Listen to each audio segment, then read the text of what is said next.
All right, all right. Let's wait and let people get in here.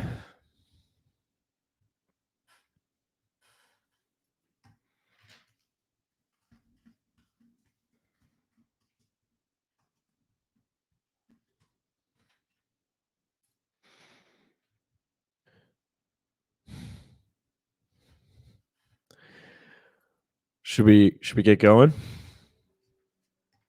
Let's see. I don't know how to tell how many viewers we have. We got 16.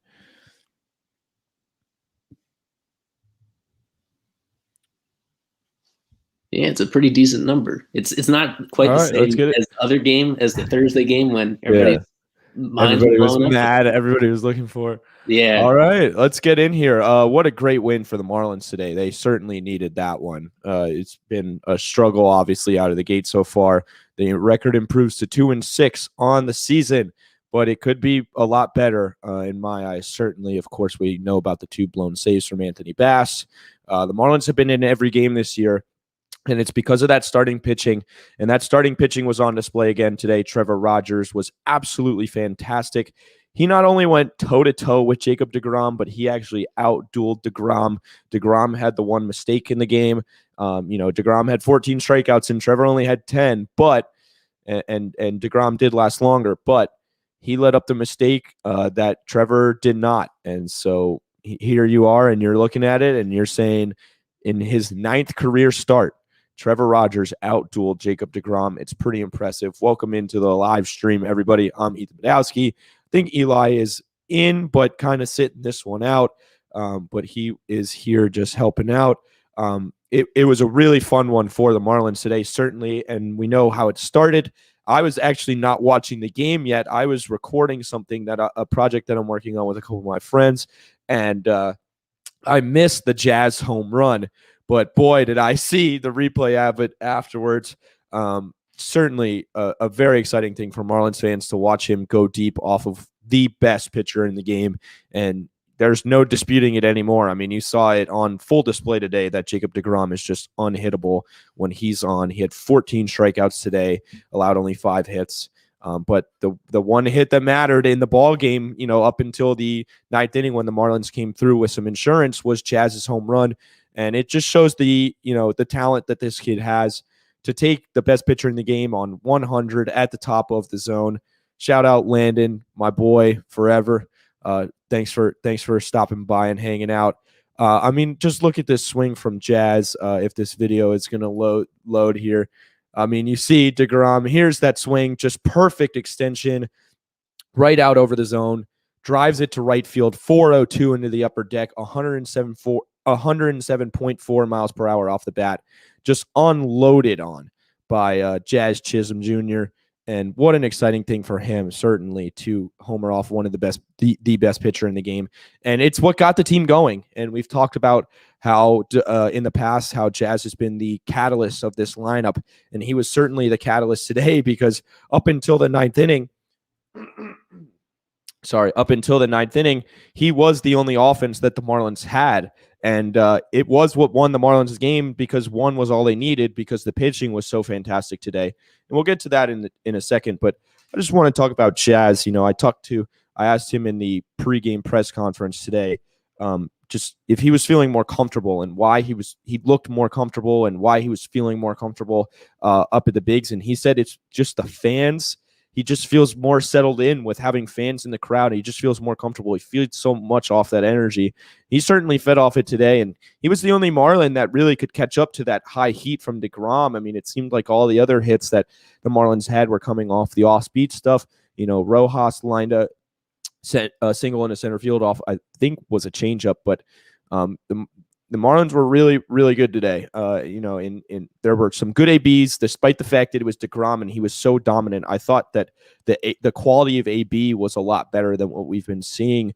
And this is the first game, really, where the Marlins have had trouble putting the ball in play. The 14 strikeouts is obviously a lot, but the Marlins, at least from the other day, were bottom 5 in strikeouts in the league so far this year, which is impressive from this team. We expected them to kind of struggle with the strikeout, but they've been putting the ball in play a lot more, and they actually hit the ball pretty hard off of deGrom today. But you're only going to get so much, when DeGrom is out there. You're only going to be able to get so much. And the Marlins certainly didn't get a lot until the ninth inning when they knocked around Edwin Diaz a little bit. Brian Anderson reached on a fielder's choice that actually shouldn't have been out. The Marlins should have had runners on first and second, still threatening there. They might have pushed a couple runs across, but McNeil, it looked like he stepped off the bag on the transfer, but the call was not overturned. But it all started with Starling Marte with a sharp double, 108 miles an hour off the bat into right center field. And just coming across now is that in Donnie's postgame press conference, he obviously went with a change in the closer spot today. And he said that Richard Blyer will also pitch in closing situations along with Yimi. So they're going to mix and match the lefty and the righty matchup based on what they're seeing. And obviously today they went with Yimi, and he was really good. He was pretty lights out, went 1, 2, 3, mowed him down. And that's what you're looking for from the ninth inning. We've talked about how we talked after the last game about how the Marlins kind of need this. I see a philosophy change that needs to happen in the Marlins bullpen where they need, gas at the back end and to miss bats. And I thought Yimi was really good at the back end. Today, he was really good in the eighth inning, his last time out. So it's certainly positive to see him and see him deal, because the Marlins are going to be going closer by committee right now because Anthony Bass, they're working on adjustments with him. Mattingly said this morning that they're going to be working with him, trying to adjust, trying to find the spots that work right for him, making adjustments to what he's been throwing, because they say that he just, whatever they're seeing from him right now is not what they're looking for. And that's obvious. He blew 2 saves, but there's some pitching adjustments that need to be made, and the Marlins are going to take their time doing it. There was a lot of people clamoring for a change and saying, oh, Donnie will never do it. He's going to keep riding with Bass, but 2 blown saves was enough for him, and they must see something underlying with Bass that forced them to move away. But anyway, the Marlins closed it out today. I thought Yimi was absolutely was great. Dylan Floro pitched a really clean 12-pitch 7th inning. Yeah, Trevor went 6. Blyer was pretty good in the 8th inning as well. Let up 2 hard lineouts, but Miggy Rowe made some great plays on defense with the diving one on Pilar, which was actually 107.8 miles an hour off the bat. That was harder than Jazz's home run, but Miggy made a really nice diving play, and then he made a nice jumping play on Brandon Nimmo. Something that will excite Marlins fans certainly is that Michael Conforto, who played a big role in last game's result, he was the one who had the hit by pitch at the end of the game. He went 0 for 4 with 3 strikeouts today. He really struggled against Trevor, as did a lot of the Mets hitters. And I guess it's time to go to Trevor now. We can talk about him now. He's been so impressive, and he looks so legit out there when he's on the mound. He kind of, last game he talked about, he was getting too fast when in that first inning, and it just kind of all snowballed on him. He was getting loose. He was wild. And that's what ended up happening where, you saw him throwing 98, but it wasn't locating. It wasn't going near the zone. He was just too fast. Today, he looked a lot more composed. He looked a lot more himself, and he was pretty fantastic. I mean, he was sitting at 96, and I actually think it works better for him when he sits 96 because he doesn't really need to go up to 98 because his stuff plays up so much from his weird arm slot. Righties really struggle picking up his fastball. He got a lot of righties to swing and miss on pitches in the zone at 95, 96, 97. So he doesn't really need to climb that ladder all the way up to 98. And when he's sitting 96, he's really effective at locating his pitches. He had all 3 pitches working today. He was really, really good today. And it certainly, the Marlin, he's one of those guys that kind of gets overlooked somehow, has in the past gotten overlooked somehow in terms of the arsenal of arms that the Marlins have waiting in the wings right now, because everybody talks about Sixto, and everybody's really excited about Eddie Cabrera, and Sandy and Pablo are the guys that have been here for a few years. But Trevor has real potential, and it's starting to be on display now. And we were talking with Ian Smith Prospects Live, who will be on Earning Their Stripes, which is releasing Monday. We're putting out a new episode of the first season of Earning Their Stripes, and he was talking about how for him, Trevor was even more impressive than Sixto. And I don't want to give too much away, but you saw a video of it that the Fish Stripes account tweeted out today about us breaking him down. And to go 10 strikeouts, to go not only that, to go toe-to-toe with Jacob deGrom. I mean, this Mets lineup is no pushover either. This is a really good lineup. I was talking about it with some buddies today that they go 1 to 9. They go 1 through 9, and they're really, really solid in the back, in that lineup. I'll get to who's pitching tomorrow towards the end of this stream, but I just want to finish up on today. But anyway, Trevor, dominant, 3 hits, 2 walks. And then what really impressed me was, I believe it was the 5th or the 6th inning. Yeah, his final inning where he kind of worked into some trouble. He had a few base runners in that inning, and Floro was warming up in the pen. There was nobody out. There were runners on first and second, and he worked his way out of it. It looked like it was going to kind of snowball like it did in the first inning last game or last time out. But he didn't let it snowball this time. He composed himself. He got himself down, gets the strikeout of Alonso to get out of it. And he was really on it today. He didn't let that one get away from him, and he battled. He got out of it. He's talked a lot about how he's, his big growth has been that he realizes he can compete with the best hitters in the, at the major league level. And this is just another moment for him of in a big spot, in a game where you're up 1-0, trying to hold the lead. You got 2 runners on with nobody out, and there's somebody warming up in the pen. They're ready to bring in the hook, and you work your way out of it, and you do it in style as well, getting Pete Alonso swinging. I thought he was really fantastic today. His fastball is so sharp. He locates it so well, and something that impresses me is he gets swings and misses away to lefties off of it, and it's almost like a slider. Like he throws it in the same pitch that you would, a lefty slide in the same spot that you would throw a lefty slider, but he uses it almost as a slider and gets a ton of swing and miss on that pitch away like that. And he did it a bunch today. He was getting righties, like I said, with 95, 96, 97 over the heart of the plate. He got Alonso with it a couple times. He got VR with it a couple times. So he's really, really impressive. And he just, doesn't shy away from the moment. Any rookie or, he still has his rookie status, so he could win Rookie of the Year this year. And he's starting to look like he could really go out and contend for it. Any guy that young that goes out and faces Jacob deGrom, they're obviously going to have nerves facing Jacob deGrom, but you couldn't see it in Trevor today. He was that dominant.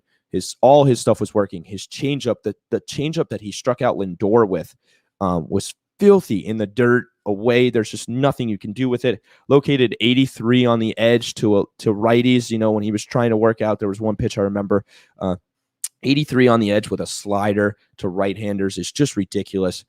So the guy's got great stuff. He's really composed. When you talk to him, he's just kind of like this. He doesn't really get too high or too low. And he's certainly a great prospect that the Marlins have right now, and he's got a ton of potential to be a frontline starter for the Marlins right now. I guess, I don't have anybody else here to discuss with me right now. I was hoping Alex would hop on with me, so I guess we can go to tomorrow's game to kind of move forward. Here's some video of Trevor pitching against New York. I think this was last year because all those cardboard cutouts are out in right center. But yeah, it's very observant of you. Yeah.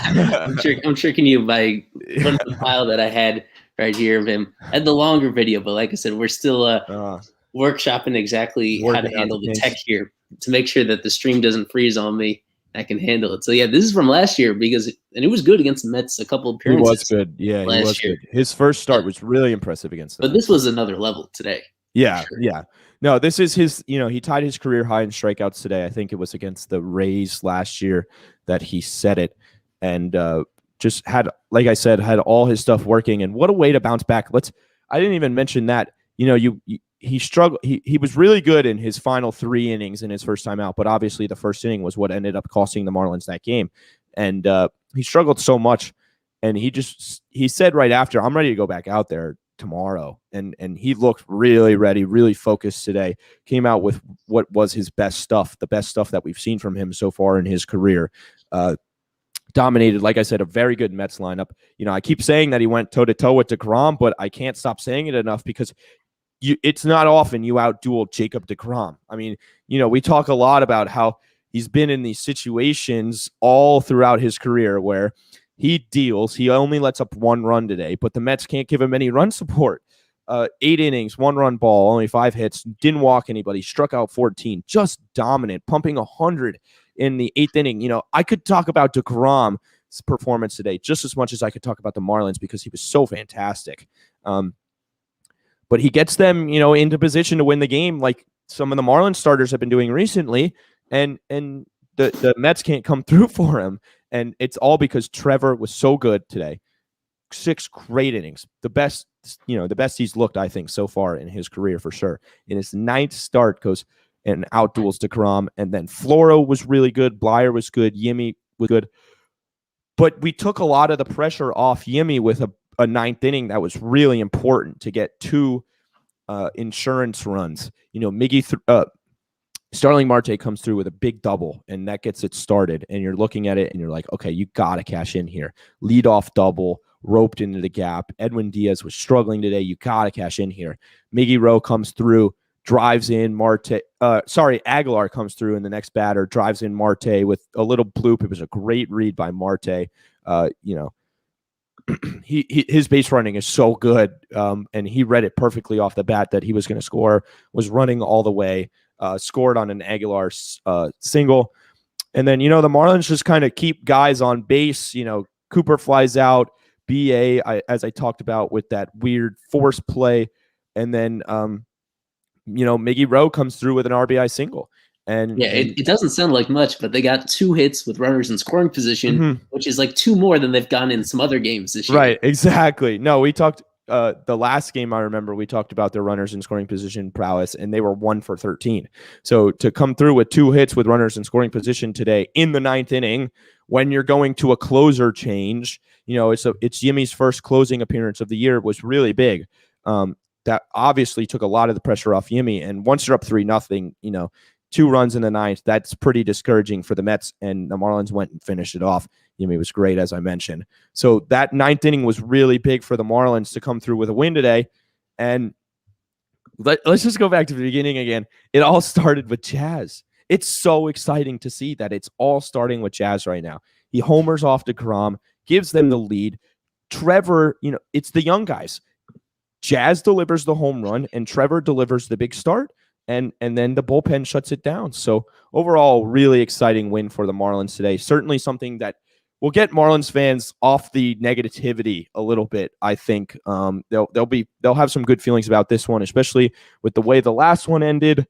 They go out and they get out Conforto 4 times, which I know felt a lot better than just hitting the guy like some fans wanted, which I thought was ridiculous. But a huge win, a confidence booster for the Marlins. No sweep again. And come out tomorrow, and tomorrow's game will be interesting because the Marlins, Mattingly says they may work with an opener. I have to think Paul Campbell is going to get the ball because he's the guy that can pitch multiple innings for you. Mish said that during the press conference, Curtis and Paul Campbell were not mentioned, but he would speculate those names. I think it's got to be Paul Campbell because he's the guy that this is the role that he was really brought onto this team for, was to kind of be this spot start swing. It's safe to say that Campbell will pitch tomorrow. He hasn't pitched all week, and he's one of the few guys that could definitely give you multiple innings. So you will see him tomorrow, whether or not he starts or not. Maybe they see like a certain matchup tomorrow that they want a certain reliever to open it up for Campbell. But Campbell, I'll have to look up last time. But 2+ innings and 40-something pitches, so he'll be able to go probably 60-something or 70 at most. He'll get the bulk of the innings, and it's a big test because, like we said, the ETS episode on our podcast feed that's going up on Monday, we talked a little bit about Campbell, and our colleague Spencer Morris, he knows more about Campbell than just about anybody else, and he's kind of skeptical about what exactly this would look like when you stretch him out over multiple innings. But it's an important test, and it's very unusual. You usually don't see Rule 5 draft picks in this kind of situation, especially this early in the season when you're still playing for something. Yeah. And now he gets this unique opportunity as it lines up. As the Marlins do have like some taxi squad players with them on this trip, which I assume includes a couple pitchers.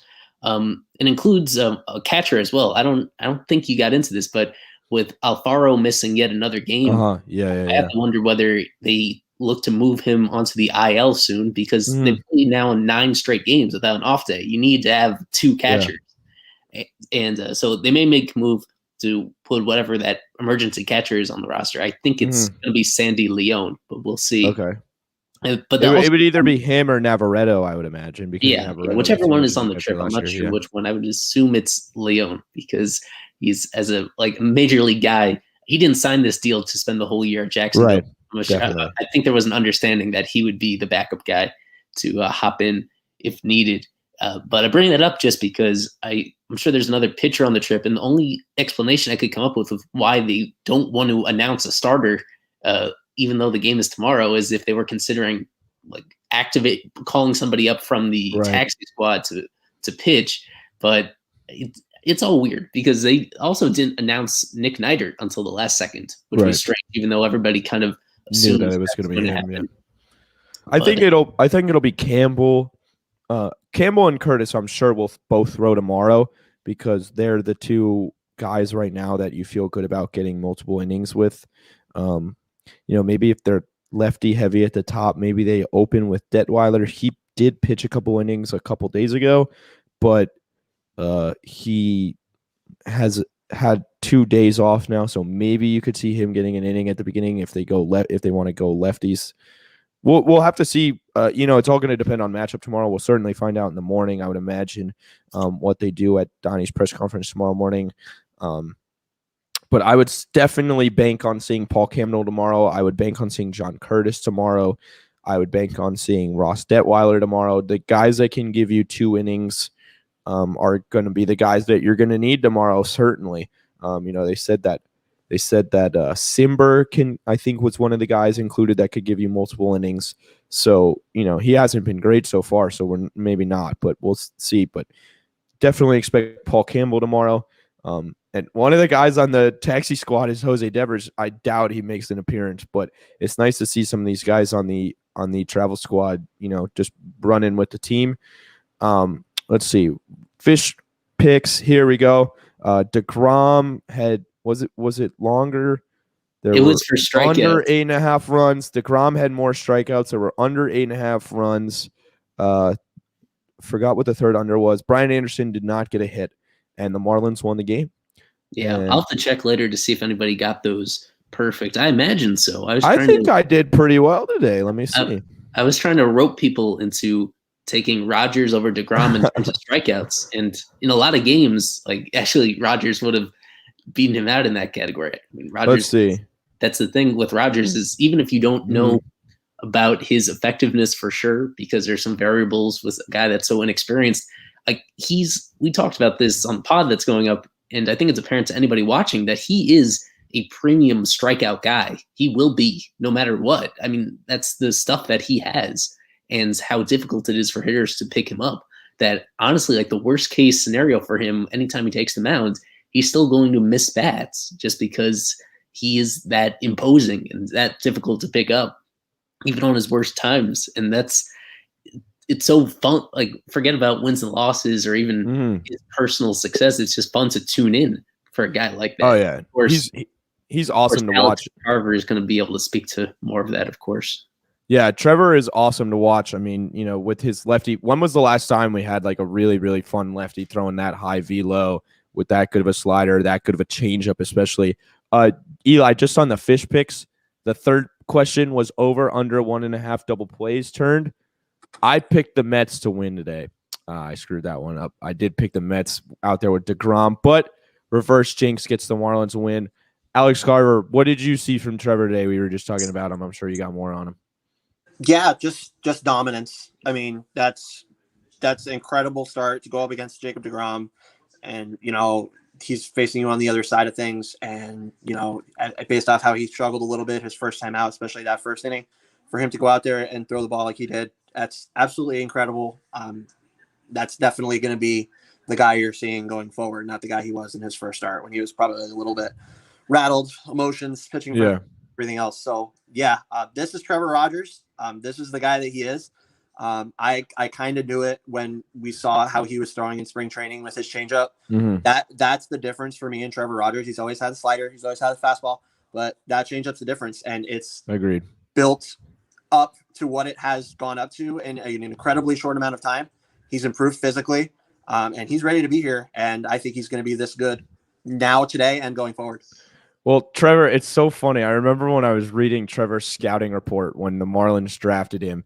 You know, I love like scout talk and scout lingo. I think it's just the most ridiculous thing. They find a way to say nothing. But anyway, he goes, the scouting reports, this is one that's always stuck with me. His changeup was approaching average, whatever that means. I think that thing is well above average now. That's turning into a plus pitch for Trevor now. He's really getting a lot of swing and miss with that thing. And, you know, I never expected him to be such a big strikeout guy. And then in 2018, he had these like high, you know, these double-digit strikeout numbers. I think he had a 13 once in like 8 2/3 or something. When he was in Greensboro, you know, he had a couple 10s, a 12, I think. Like he's racking up strikeout numbers. He had 10 10 today. He put up like 12 Ks per nine in 7 starts last year. And yeah, he's going to be a guy that's going to rack up strikeouts as he did today. He racked up 10 of them. Obviously, I got to ask you about the guy on the screen right now, the guy we're looking at that's looking in at us. Gets a home run off DeGrom. What are you seeing from him as he gets more and more comfortable at the plate, finally gets that first homer of the year? Yeah. Obviously, you know, we know he comes out in spring training and wins that job. And it's a guy that's always had this ability. I mean, came up with the Diamondbacks, always had that ability. Obviously, he was here with the Marlins in 2019, I believe, in AA mostly.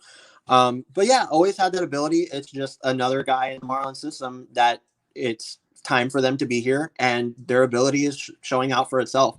And it's not just about Jazz and Rogers. They say it all the time, and they're absolutely right. There are so many more guys that are going to do this same exact thing in the coming years for the Marlins. Yeah. So this is just another guy, obviously a special talent, but obviously at the forefront right now because he's here and he's playing. But so many more guys that are like him that are ready to be here. Maybe not like him quite as much in his personality because he's got to be. Yeah, he's electric. Yeah, just you love that attitude. You love how he talks about playing in front of fans, how it fires him up. He has a great relationship with fans as well. We're used to seeing that. We saw it a little bit in 2020 when he was in spring training before COVID shut down. So yeah, a special guy, special talent. You heard he was just on the media call and somebody asked him, you know, how do you feel about homering off of DeGrom on 100 up? I was just going to read this quote. This thing is hilarious. Because my abilities should allow me to homer off of the best in baseball. So yeah, you know, it's a guy that, you know, he wasn't really, he was I was just getting around the bases after I think Craig Mitch asked. He was like, I was just rounding the bases and I was focused on going out there and doing it next time. Yeah. So he's not letting the emotions get to him. He's out there to play every day, and you know he takes it as another at bat. Yeah, you got good success, but you got to sustain it, right? So awesome talent, love Jazz. Yeah, I just want to mention 2 things about Jazz. The first is what he said this morning, which is how the Marlins just are waiting for a ball to land for them, and he finally got a ball to land in the seats. I don't know. That's something that they've been waiting for, certainly. Duvall came through with a big double today. Marte had a couple big doubles. They had some hard hit balls that were finally landing for them. They finally got some batted ball luck. He said they're frustrated, but they're just looking for things to go their way. And then the other thing, I thought this is what you were going to say about him, but Jazz in the postgame press conference says that DeGrom's 100, this is from Craig Mish, is quote, on the lighter side. Yeah. He said, while he did say DeGrom is the best pitcher in baseball, he says the wall was not going to hold that baseball he hit back. 1,000 expected batting average on that home run today, 107 off the bat, 402 up into the upper deck in right field at Citi Field. A beautiful shot and a beautiful win for the Marlins certainly today. Any final thoughts, Eli or Alex, before we hop off here? Well, with Jazz's home run, the particular pitch, not just the velo, but the fact that it was a fastball up in the zone, I can't even count how many of those pitches he swung through so far this season. Like that was a weakness for him. Yeah, that's true. Not even from like they faced some good pitchers, of course, already, like Glasnow, Jack Flaherty, but it was even against some lesser guys that he was just completely late and underneath those pitches, even like very similar location to that one with DeGrom. And yes, I did not like this matchup for him. Of course, I didn't like DeGrom as a matchup against any of these guys today. And he was really one of the only ones who put a good swing on him. And ultimately, that was enough to make the difference. I thought he looked really good at the plate today. You know, his AB against Edwin Diaz, even he spit on 4 pitches, and he does that a lot. Where he just, you know, and he sees it right away that if it's not in the zone, he just kind of spits on it. And he did that again today. I thought he was really impressive. Yeah, I mean, without a doubt, it's so obvious that he like belongs in the majors. It's always just it's a question of exactly, like what's a reasonable expectation for him. And I've mentioned before, you know, how I feel about John Birdie and how I feel there should be some sort of balance in playing time to get Birdie in the lineup, but not too often at Jazz's expense. But just knowing that they have different skill sets that both can help them win games. And it's just a brilliant moment for Jazz, and for it to come in this kind of matchup, it makes it so much easier for the rest of the world to take notice. This was one of the only games that started at this particular time, and of course, it was against this Mets team that has enormous expectations, and it was coming off a start where DeGrom in his first outing, he was great, and the Mets lost, and there was a lot of pressure on them to figure out a way to win this one, and they didn't, and so now their fan base is like, even it's 5 games into the season, but there's so much at stake for that team, and they've seen this story before, like almost every year the last 5 years, where DeGrom is the best pitcher in the world, and yet all it does is maybe they win half of his starts. So the fact that they let everyone get away, that there's obviously some credit that goes to the key hit that swung the game so early on. So now everybody's going to be taking notice of this guy, and he's someone that absolutely thrives off of when people take notice of him. He's going to love it so much. And so, I mean, above all else, I'm just happy for him. I think I'm happy for him too. And I'm happy for the Marlins because, like you said, it was one of the only games on. So he's all over the Twitter right now. He is all over Twitter right now. He's on the MLB's Twitter. He's on MLB Pipeline's Twitter, I'm sure. He's on the Instagram. So this guy has made social media on MLB a few times. So he is already getting some recognition in terms of what he brings, his electricity, what he can do at the plate as well. And he's showing that he can be a special player.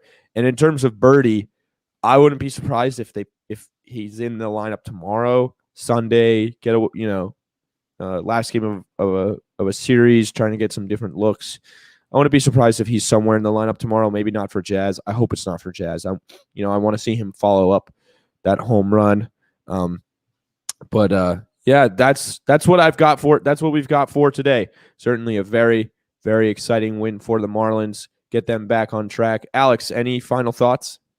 Yeah, I mean, just as a last from me, you mentioned that it's a big win to get them back on track. They don't have another off day for like another week or so, right? They got to go to Atlanta after this, and then I think they're back home against Baltimore, if I'm not mistaken, who has been playing good baseball. So a huge building block win for the Marlins, and to see the kids do it, like with Trevor and Jazz, I, of course, love to see that. And you're going to be seeing a lot more guys like that, like I said, come up and do this for the Marlins, both this year and in years coming up. So a great win for the Marlins today. A feel-good win.